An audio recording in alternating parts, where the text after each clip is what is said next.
Have you ever wanted to start your own podcast? I record and publish podcasts on a platform called Spotify for Podcasters, and I absolutely love it. Essentially, you can upload from your phone or computer, and it distributes to every platform that plays podcasts. They support video podcasts, and you can make money on the platform with ads or even podcast subscriptions, something that has made my life so much easier as a podcaster. So if you're interested, I highly recommend you give it a try. You can download the Spotify for Podcast app, or go to spotify.com/podcasters to get started on your podcast today.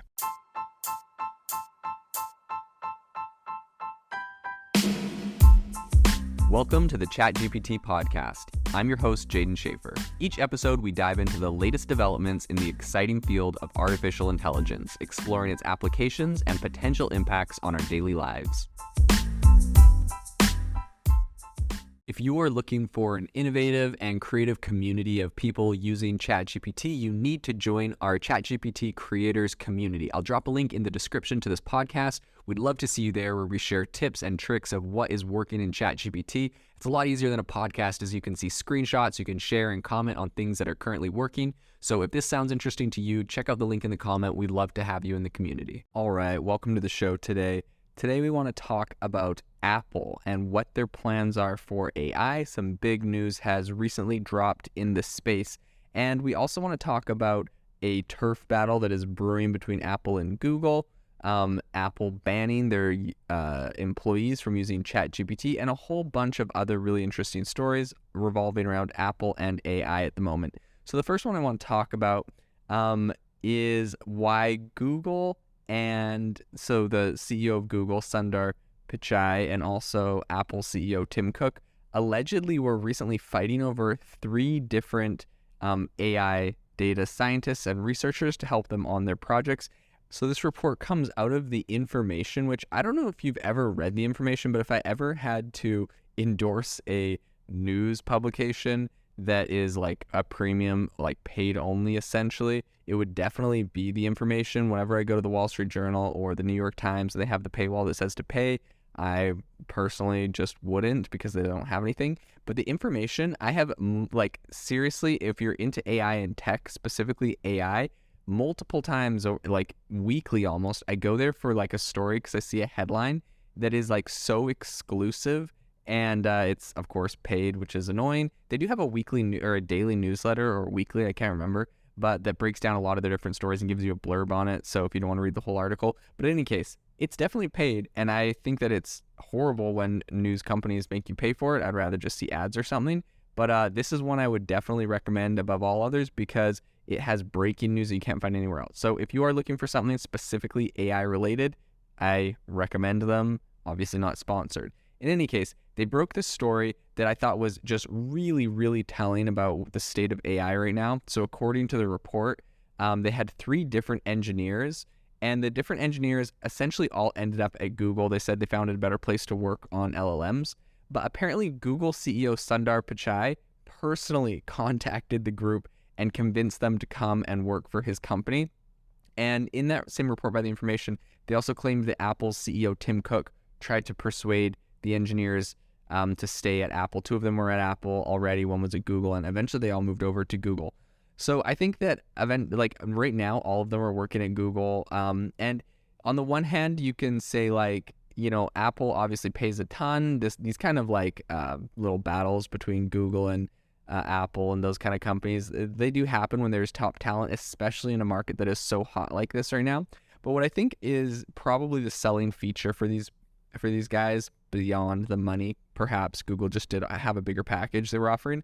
But, when you kind of look at where you'll be working and the immediate impact you'll be having, if you really wanted to have some widespread impact in AI right now, beyond working at OpenAI, Google really had a big promise, especially integrating Bard into their search. That's going to be something that, obviously OpenAI, it's wow, incredible. And in the first couple months, they got 100 million users.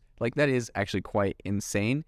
But Google still does have 1 billion users. And so integrating AI into Google has a very big impact. And a lot of these developers, when they're working on it, they want to work somewhere where they have a really big or outsized impact. And I think Google was the place for that. In any case, I think this story is just interesting overall, because it just is so telling of the industry that literally the CEO of Google and the CEO of Apple were both personally trying to convince these AI scientists to work on their platforms. And so I think that this is just such a hot area. Now, Google has obviously, those developers that moved over to Google, they now had their big Google I/O Day, which is essentially just the Google AI Day. And they launched a ton of new AI integrations into all of their platforms. So Google definitely did take the lead, and you might say is the winner in this case. However, Apple and Tim Cook allegedly are planning on weaving AI into literally all of their products. On a recent earnings call, it's really hard to get news out of Apple and out of Tim Cook because they're so tight-lipped about what they're developing. But on earnings calls, investors do have the opportunity to talk to them and ask them those kind of questions. And so recently, in their recent earnings call, when someone asked, what their plans were for AI, Cook said, "We don't comment on product roadmaps." However, he did say that they were pretty interested in the space. The "we don't comment on product roadmaps," I think is, well, number one, it's kind of funny because I guess that is just Apple's style, right? They'd come out with like some new product and you didn't know it was coming allegedly, or they tried to keep the leaks down. Unlike their VR headset that's about to be announced next month, that's been like leaked for years. But they try to stay tight-lipped. But in any case, I also feel like saying, we don't comment on product roadmaps is because Apple's notorious for going very far in on projects and then canning them at the last second. Apple Car, which is an alleged project they were allegedly working on for a while, is one of those examples that may have been canned, and there's a whole number of other ones. In any case, he also did say, "I do think it's very important to be deliberate and thoughtful on how you approach these things, and there's a number of issues that need to be sorted out, but the potential is certainly very interesting."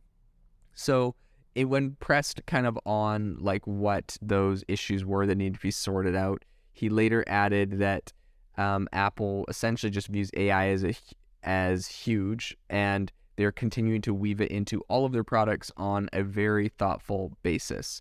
So he continues to just say like they're trying to be deliberate and thoughtful. And I think you can kind of see this in their recent launch of some accessibility features they had, where essentially they'll allow you to make a clone of your voice on iPhone. It will run on iPhone, and you can use that for different people that have, speech issues or that are losing the ability to talk altogether. They'll be able to create a AI voice clone of themselves that will be able to speak.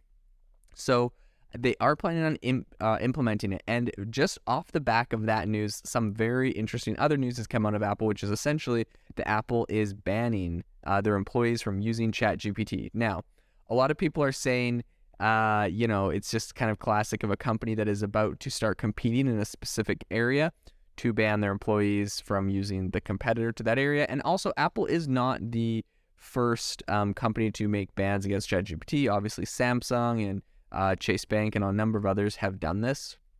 But Apple employees reportedly are going to be banned from this. And this is interesting because this is right after the Wall Street Journal has reported that Apple is allegedly developing its own language generating AI tech, so their own AI model like ChatGPT.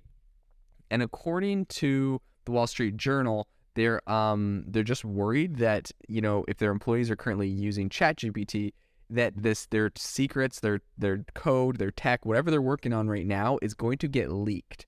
Now, there's a couple reasons for this. Number one, recently OpenAI did say that they had a data breach and that some users' searches were exposed to other people. And I think essentially the problem was like if you logged into an account, you were seeing other people's searches.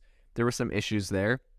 And they talked about, and apparently they, try to fix it, yada, yada, whatever companies say when they have a data breach like that, that's like fairly embarrassing. So I guess there is some legitimate concern from these companies that data could be leaked or breached, and like it can happen. Now, that being said, I think overall there's probably a greater underlying suspicion from a company like Apple that whatever they're putting into this, because Microsoft and OpenAI can actually look directly at chats based off of users. There isn't, like, it's in their terms of service. They're allowed to do that. for training purposes, yada, yada. But also, like, if Apple was developing something, it wouldn't be very hard for OpenAI or Microsoft to just go look at all of the accounts with @apple.com emails and look at what they were typing in. They literally can. They can just read it. It's not against their terms of service. You have no privacy protection. Now, that being said, I do know that Microsoft is making a specific product on Microsoft Azure that allows you to run your own instance of ChatGPT, not connected to anything else. So it's not, the data being put in is not being used to train anything. That being said, I'm not 100% sure what the privacy policy of that is, if Microsoft is allowed to still review those. I would assume the idea behind it is that they're not, but I am not 100% certain on that. In any case, Apple appears to think this is a problem. They don't want their company or employees to put information on there. And I think this is really important and really interesting right now, as it's alleged that they are working on their own LLM. Now, that being said, when people are talking about like AI being integrated into Apple, I think one of the biggest opportunities right now for them, and this comes on the back of Amazon announcing that they are going to start integrating and building an LLM, or if they already have one, integrating one into Alexa. I believe a no-brainer for Apple at this point is to integrate something like ChatGPT into Siri. For too long, Siri has been in my opinion, very mediocre product. If you just listen to the way it talks, it does not sound like a real human at all. I literally can go find like a whole number of different AI voice technology apps online where I can record myself for like a few minutes and then it clones my voice, or I can just pick through a whole number of voices that are really professional. I do not know why Alexa sounds so terrible. And in addition to that, why its responses do not feel very like cutting edge, like you'd expect out of ChatGPT or Bard or Anthropic even, right? So I think that Apple has a long ways to go. Hopefully they'll be able to get there quickly with a lot of the advancements in AI. Right, we've seen like out of Facebook's Llama, some researchers at Stanford were able to literally almost clone ChatGPT for like $600. Google has said ChatGPT or OpenAI has no moat, and neither do we. So I find it hard to believe that Apple isn't going to be able to come out with a ChatGPT competitor very quickly. And it's left to be said what that will look like as a product. Is Apple actually going to make a product that's like ChatGPT? More likely, I believe they'll have an internal product that is exclusively for iPhone. And I believe that will just be baked straight into Siri. So Siri finally is going to start being more effective. Obviously, Siri is currently integrated with like different plugins and different ways to get extra data beyond what is in whatever Siri is. And so I think that integrating that with whatever they're building is probably going to be called Siri AI, or maybe it's going to be called Siri 2.0 or just Siri. But essentially, Siri is going to get a ChatGPT functionality and is going to become a lot more powerful. That is my prediction as we look at how Apple plans on integrating AI into their ecosystem in the future. The innovation in AI right now is absolutely exploding. If you want to stay on top of all the insane disruptions and innovation that's happening right now, you need to subscribe to our newsletter on AIBox.ai. We send you daily everything that is happening, the news and the crazy advancements in AI technology straight to your inbox for free every single day. So go to AIBox.ai, subscribe, and stay ahead of the curve on the world of AI.